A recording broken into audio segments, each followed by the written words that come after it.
നമസ്കാരം. നിലമ്പൂരിൽ തെരഞ്ഞെടുപ്പ് മാമാങ്കത്തിന് കൊടി ഇറങ്ങിയെങ്കിലും അവിടെ ചില പരാമർശങ്ങൾക്ക്, വിവാദങ്ങൾക്കൊന്നും ഇപ്പോഴും കൊടിയിറങ്ങിയിട്ടില്ല എന്ന് തന്നെ പറയേണ്ടി വരും. അതിലാദ്യം വിവാദം പൊട്ടിച്ചത് ഇന്നലെ PV അൻവർ തന്നെയാണ്. ആര്യാടൻ ഷൗക്കത്ത് ഇന്നലെ തെരഞ്ഞെടുപ്പ് നടക്കുന്ന വേളയിൽ തൊട്ട് എതിർ സ്ഥാനാർത്ഥിയായ LDFിലെ എം സ്വരാജിനെ കെട്ടിപ്പിടിക്കുകയും ചേർത്ത് നിർത്തി ഫോട്ടോ എടുക്കുകയും ഒക്കെ ചെയ്തിരുന്നു. പിന്നീട് PV അൻവറിനെ കാണാനെത്തിയപ്പോൾ PV അൻവറിനെ കെട്ടിപ്പിടിക്കാനായി ആര്യാടൻ ഷൗക്കത്ത് മുന്നോട്ട് വന്നു. അപ്പോൾ PV അൻവർ പറഞ്ഞത്, വേണ്ട, എന്നെ കെട്ടിപ്പിടിക്കേണ്ട കാര്യമില്ല, ഇതുപോലെ തന്നെ ഒരാളെ കെട്ടിപ്പിടിച്ച് ഒരു വഴിക്കാക്കിയ ആളല്ലേ ആര്യാടൻ ഷൗക്കത്ത്, VS ജോയിയെ കെട്ടിപ്പിടിച്ച് താങ്കൾ ഒരു വഴിക്കാക്കി, ഇനി എന്നെ കെട്ടിപ്പിടിക്കാൻ വരണ്ട, ഒരു ഷെയ്ക്ക് ഹാൻഡ് മാത്രം തന്നാൽ മതി എന്നാണ്. അത് ഒരു വിവാദമായി നിൽക്കുമ്പോൾ രണ്ടാമത്തെ വിവാദത്തിന് തിരികൊളുത്തിയത് സാക്ഷാൽ തരൂർ തന്നെയാണ്. കോൺഗ്രസിൻ്റെ താരപ്രചാരകനായി തന്നെ ഉൾപ്പെടുത്തിയിട്ടില്ല എന്നായിരുന്നു തരൂരിൻ്റെ വിവാദ പ്രസ്താവന. അതായത് തന്നെ ഒരാളും ക്ഷണിച്ചിട്ടില്ല നിലമ്പൂരിലേക്ക് എന്ന് ഒരു പ്രസ്താവന തരൂർ ഇറക്കി. അതിന് മറുപടിയായിട്ട് KPCC പ്രസിഡന്റ് സണ്ണി ജോസഫ് പറഞ്ഞത്, എട്ടാമത്തെ താരപ്രചാരകനായിട്ട് തന്നെ തരൂരുണ്ടായിരുന്നു, അദ്ദേഹത്തിൻ്റെ പേര് 8ാമത്തെ റാങ്ക് ലിസ്റ്റിലുണ്ടായിരുന്നു എന്നാണ്.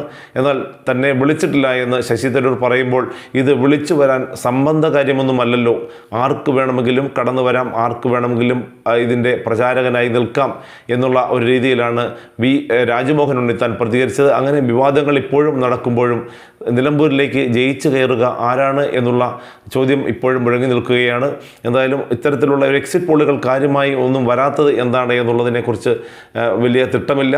പക്ഷേ എക്സിറ്റ് പോളുകൾ വന്ന ചില ഘടകങ്ങളിൽ പറയുന്ന എക്സിറ്റ് പോളുകൾ സൂചിപ്പിക്കുന്നത് നിലമ്പൂരിൽ നിന്നും ആര്യാടൻ ഷൗക്കത്ത് തന്നെ വിജയിച്ചു കയറും. ഏകദേശം 22,500-നും 23,000-നും ഇടയിൽ വോട്ട് ലീഡ് ചെയ്തുകൊണ്ട് തന്നെ ആര്യാടൻ ഷൗക്കത്ത് അവിടെ ജയിക്കും എന്ന് തന്നെയാണ്. 2ാം സ്ഥാനം എം സ്വരാജ്, LDFിൻ്റെ എം സ്വരാജിന് ലഭിക്കും. 3ാം സ്ഥാനത്തേക്ക് BJPയുടെ മോഹൻ ജോർജ് വരും. 4ാം സ്ഥാനം കൊണ്ട് മറ്റേ PV അൻവറിന് തൃപ്തിപ്പെടേണ്ടി വരും എന്നുള്ള കാര്യങ്ങളാണ് ഇപ്പോൾ പുറത്തു വരുന്നത്. എന്തായാലും എക്സിറ്റ് പോൾ കണക്കനുസരിച്ച് 1ാം സ്ഥാനത്തേക്ക് ആര്യാടൻ ഷൗക്കത്ത് നിലമ്പൂരിൻ്റെ MLA ആയി തിരഞ്ഞെടുക്കപ്പെടും എന്നുള്ള കാര്യമാണ് ഇപ്പോൾ പുറത്തു വരുന്നത്. അതിലേറ്റവും അധികം ആര്യാടനെ മുന്നോട്ട് വരാൻ സഹായിച്ചത്, അല്ലെങ്കിൽ UDFിൻ്റെ വിജയം ഉറപ്പാക്കാനായിട്ട്, അല്ലെങ്കിൽ ഉറപ്പാക്കും എന്നുള്ള എക്സിറ്റ് പോളുകൾ വരുമ്പോൾ, അങ്ങനെ ഉറപ്പ് വരികയാണെങ്കിൽ, അല്ലെങ്കിൽ UDF വലിയ തോതിൽ വിജയം നേടുകയാണെങ്കിൽ അതിൻ്റെ ഫുൾ ക്രെഡിറ്റും മുസ്ലിം ലീഗിനായിരിക്കും. കാരണം മുസ്ലിം ലീഗ് എല്ലായ്പ്പോഴും പോലെയല്ല നിലമ്പൂരിൽ വളരെ ശക്തമായിട്ട്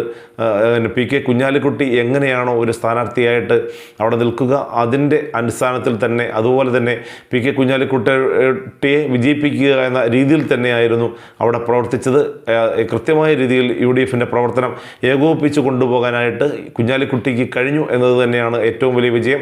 അതായത് തെരഞ്ഞെടുപ്പ് പ്രഖ്യാപിക്കുന്ന നാൾ മുതൽ തന്നെ UDFിനൊപ്പം നെഞ്ചോട് നെഞ്ച് ചേർന്ന്, അല്ലെങ്കിൽ തോൾ ചേർന്ന് മുസ്ലിം ലീഗ് കൃത്യമായിട്ടുള്ള പിന്നെ പ്രചാരണത്തിന് മുൻപിൽ തന്നെ ഉണ്ടായിരുന്നു. അതിന് ചുക്കാൻ പിടിച്ചത് PK കുഞ്ഞാലിക്കുട്ടിയാണ്. അതുകൊണ്ട് തന്നെ അവിടെ UDFിൻ്റെ വിജയം ഉറപ്പാക്കുന്നു എന്നുള്ള തന്നെ റിപ്പോർട്ടുകളാണ് ഇപ്പോൾ പുറത്തു വരുന്നത്. UDFിൻ്റെ ഭാഗത്തു നിന്നും അതുപോലെ തന്നെ അത്തരത്തിലുള്ള റിപ്പോർട്ടുകൾ പുറത്തു വരുമ്പോൾ എക്സിറ്റ് പോളുകൾ സൂചിപ്പിക്കുന്നത് ഏകദേശം 22,500-നും 23,000-നും ഇടയിൽ, 23,000 ഇടയ്ക്ക് വോട്ടുകൾ ലീഡോടുകൂടി ആര്യാടൻ ഷൗക്കത്ത് ജയിച്ചു കയറും എന്ന് തന്നെയാണ്. അത്തരത്തിലുള്ള എക്സിറ്റ് പോളുകളാണ് ഇപ്പോൾ വരുന്നുകൊണ്ടിരിക്കുന്നത്. എന്തായാലും അവിടെ UDF ഇത്തവണ നിലമ്പൂർ തിരിച്ചുപിടിക്കും എന്നുള്ള ചില സൂചനകൾ വന്നുകൊണ്ടിരിക്കുന്നു.